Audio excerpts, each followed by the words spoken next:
What's up, everybody? Hope you guys had a great weekend. We're back here with the 87 250R project, the second 87 250R project. She's wrapped up. We are all done. Did the final alignment over the weekend.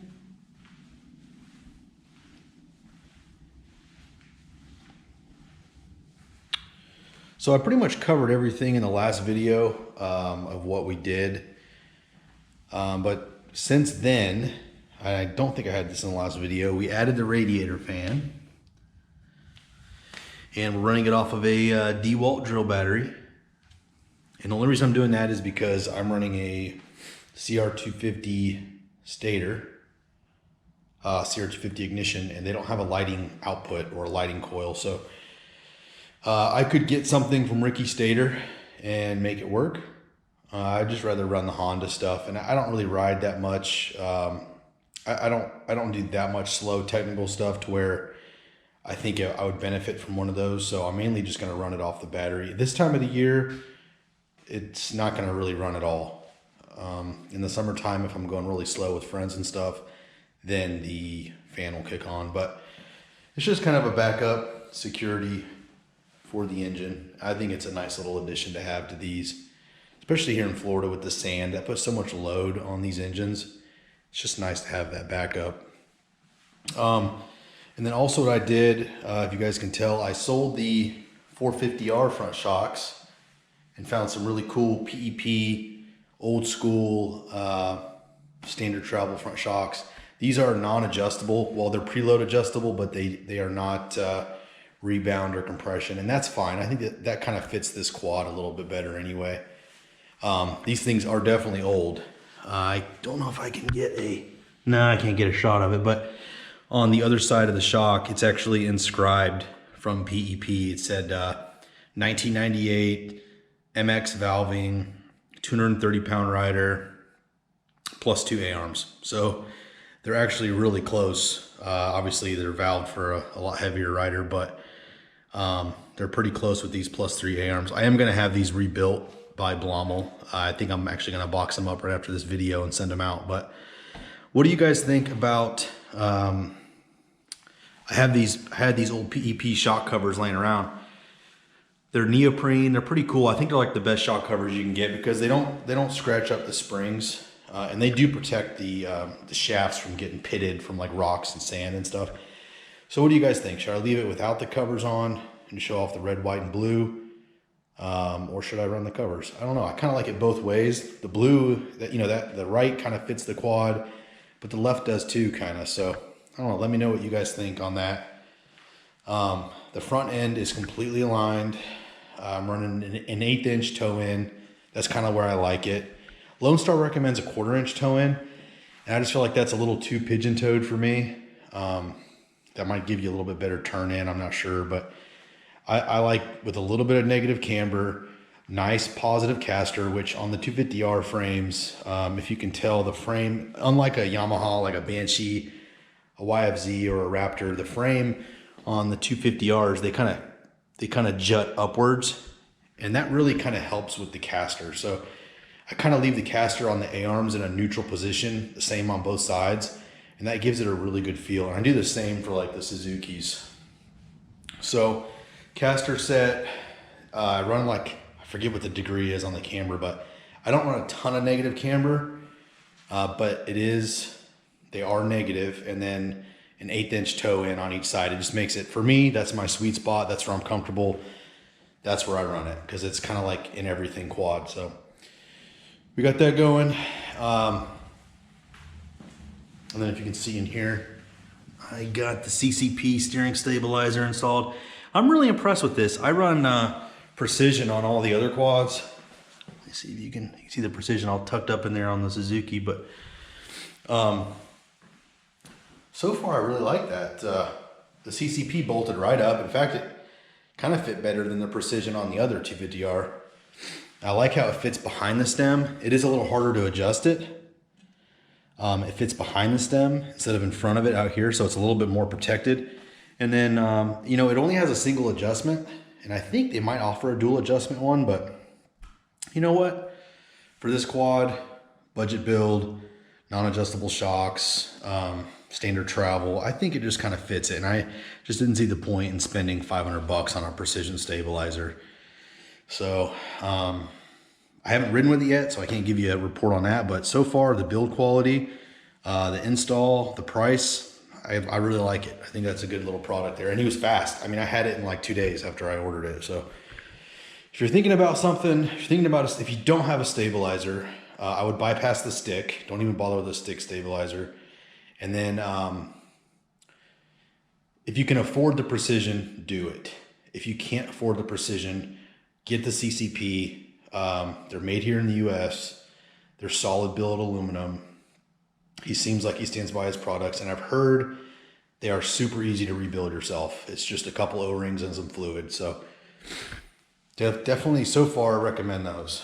I've kind of made peace with the A-arms. I was getting really close to just sending them back. But I kind of took them back apart. I cleaned up the bushings where I didn't like it.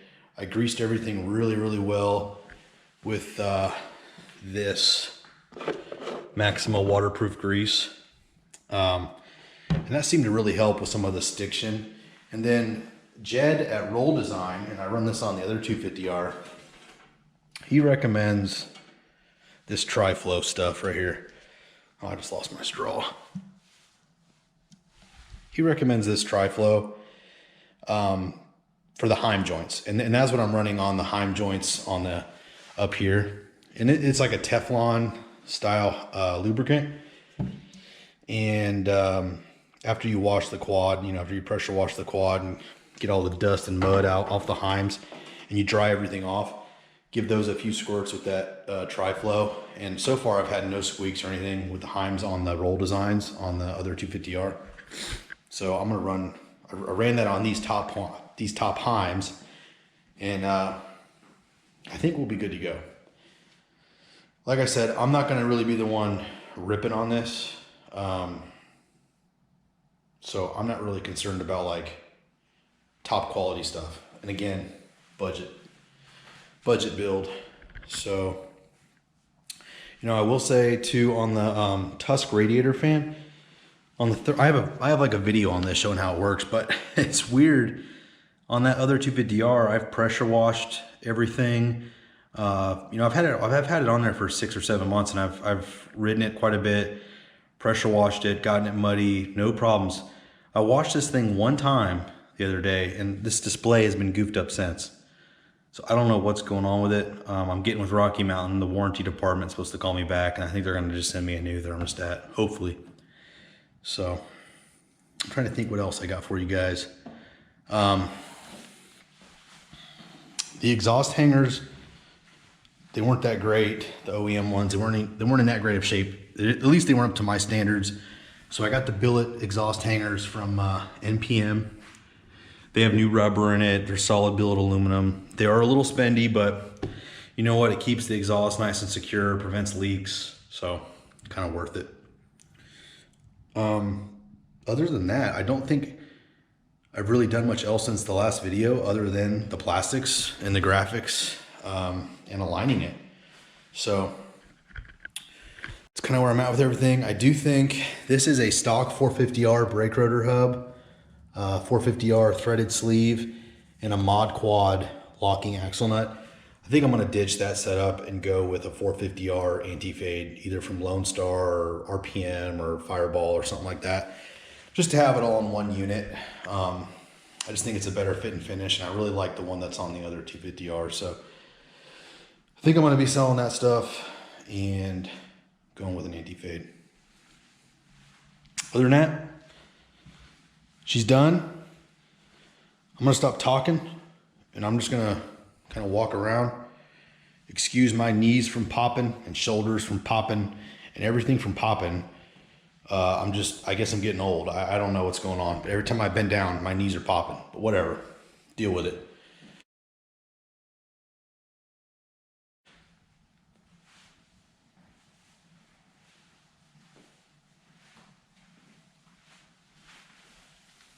Unreal. Knees popping. shoulder pops, and then pops.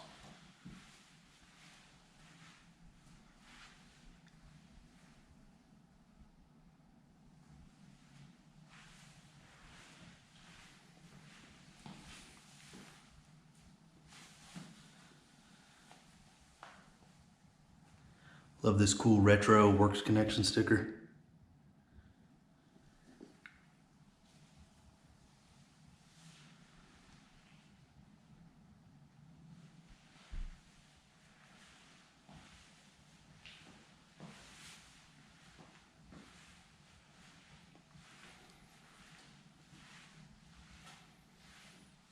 Real quick, I do have a Henson quick change clutch cover coming. It's gonna have a blue Henson cover, so that's on the way, or it's actually being made right now.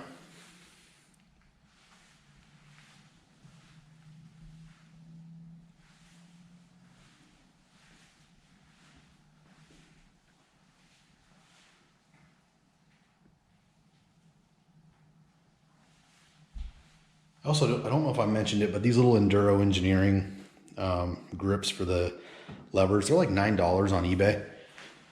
And I forget where I saw it on YouTube, but I saw them. I'm like, those are kind of neat.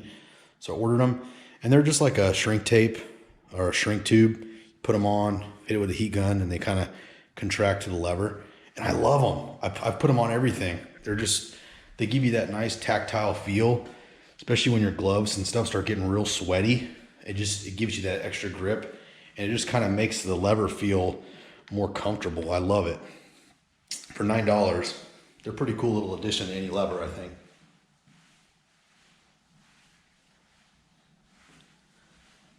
Enduro Engineering. Yes, I have KTM style dirt bike parts on the 250R. Yes, Brandon, I know you're out there. I know you're going to say something about KTM. I know it.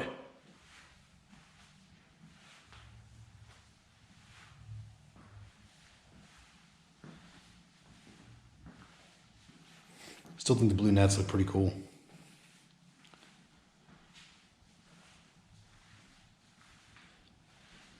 So I'm gonna probably cut it here, and I'll start it up, and we'll do a little walk around of it running and idling, let it warm up for a little bit. But I kind of wanted to feel you guys out. I know this isn't a big YouTube channel and everything, but I still like your guys' input, because to me this is kind of like for you guys. And for me, look back on in the future. What do you guys think? I know I just finished this. I put some time into it and some money into it. If we sold this for what I have into it, or a little over, so if I could get like $7,500 for it, somewhere around there, which is crazy to say that number, because realistically, these should only sell, especially a stock frame bike, for like $3,500, $4,000 maybe. But the way prices are right now, and these rare 250Rs, they're going for some money. And this one's fresh. I mean, literally no bolt has been untouched. Everything's new or refurbished. So what if we could get that kind of price for it? And then maybe even sell the Z400. I don't know. I really love that quad. But what if we were to sell both of these and get an LTR 450, which I used to have an 06 LTR, and I'll put some photos up right now.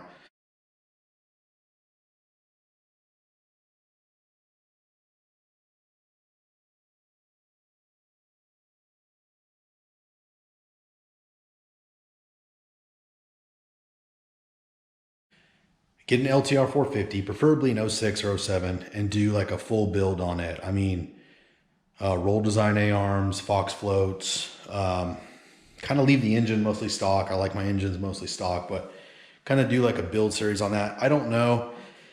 I'm leaning towards either doing that, or still maybe selling this and really doing a cool build on this. Maybe preserving this engine since it's pretty nice, and getting another one and doing like a 450 style, either a 450 or like a kind of like what they did back in the day, like the Yoshi 450s, or even do like a 462 stroker or something really cool like that. Make like a sleeper engine, and then go like roll design long travel on the front, and sell the standard travel housers and floats and do like a really cool old school like Gust Jones style Z400. Let me know what you guys think in the comments. I'm not really, like, I've been kind of going back and forth. I really like the LTR 450. I think it was one of the best quads I've owned in terms of how it rode. I did have a lot of little weird issues with mine, but they were mostly self-inflicted. But I've been kind of going back and forth on what I want to do, or if I even want to do anything. Maybe we just leave everything as is and just enjoy this for a while. I'm not sure. I would hate to beat these up like I do and then sell it. I think it would be really cool to sell it fresh. You know what I mean? Like, this is how I would want to buy a bike if I'm going to spend that kind of money. This is how I would want to buy one. I would, if I was looking for one, I would be comfortable buying this because it's been gone through by an enthusiast, someone who really loves these. It's not like a quick short sale or a getting rid of a problem kind of a thing. So I don't know. Let me know what you guys think. Again, I'm up in the air on it. Every day I feel differently. My original intention was to build this and kind of let my wife and my little nephew ride it, but I just don't know if it's for them. I think they could ride it. I just don't know if they would have fun on it. And I don't want them to, especially my nephew. He's 10, going to be 11, I think. And, you know, it took me a long time to get my first 250R, and I just don't want him to take it for granted. You know, it's something you need to work up to. He's a really good rider. I think he could ride it. But again, you know, it wasn't until I was 30 years old that I got my first 250R, and I wanted one ever since I was, a little kid. So it's kind of where I'm at with it. Just some thoughts flying around in my head, what I want to do. Again, I know it's not a huge YouTube channel, and that's fine. I'm not really trying to make it a big YouTube channel. If it becomes one, that'd be awesome, and we could pursue things further then. But I'm not really trying to go out of my way to get followers and everything like that. So, but if that happens, that's great. So I'm gonna cut it. We'll start it up. We'll open the garage. We'll smoke it out in here, kill all the mosquitoes, and we will annoy the neighbors at the same time.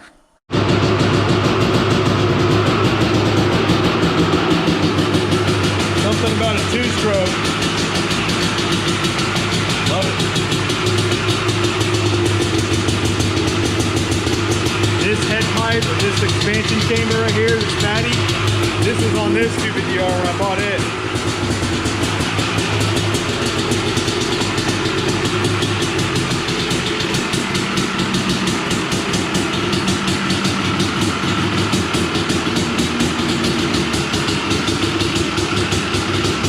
Oh yeah. I'm running 110, Sunoco 110. With Klotz R50 at 32:1. That's a full synthetic premix.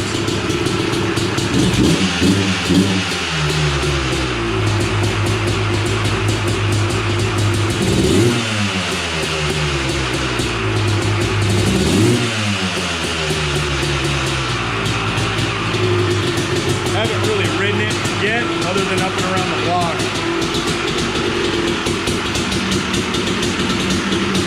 I'd like to ride it this weekend. Might not be able to if we send those shocks out.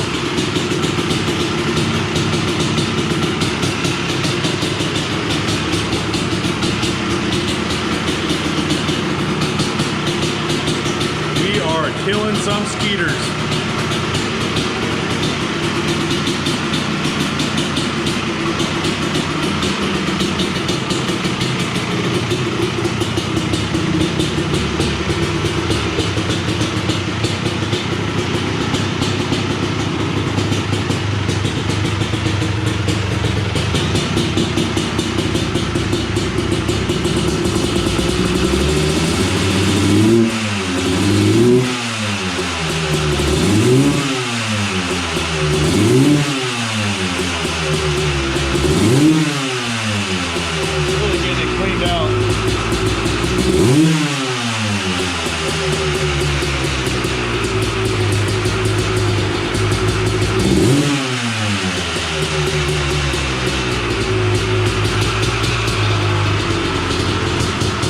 got the regular kill switch and the pull tether. I kind of wired them both in, but sorry for screaming into the GoPro. Didn't know if you guys could hear me or not. With this lovely little 250 screaming in here.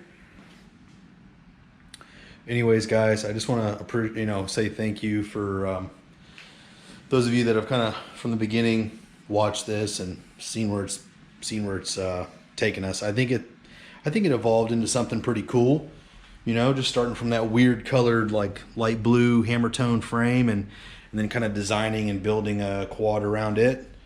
You know, if I could go back and do some things differently, I would. But I think we've come out with something that looks really cool. And I think we've made something valuable and something fun and something that will, you know, go on to live another life. You know, there's, gosh, think about how many 250Rs are in this one, you know. There's between the engine, the frame, the swing arm, the shocks, the Nerf bars, everything. Just a lot of really cool. I think we've done a lot of cool things with this. Something that I've always kind of wanted to do, build something from scratch, and we did it. A little tough, but with a quad like this and the parts as available as they are, not that bad, not that bad at all. Really appreciate you guys watching. Let me know what you guys think about that idea down in the comments. We'll catch up in a later video. Thanks, guys.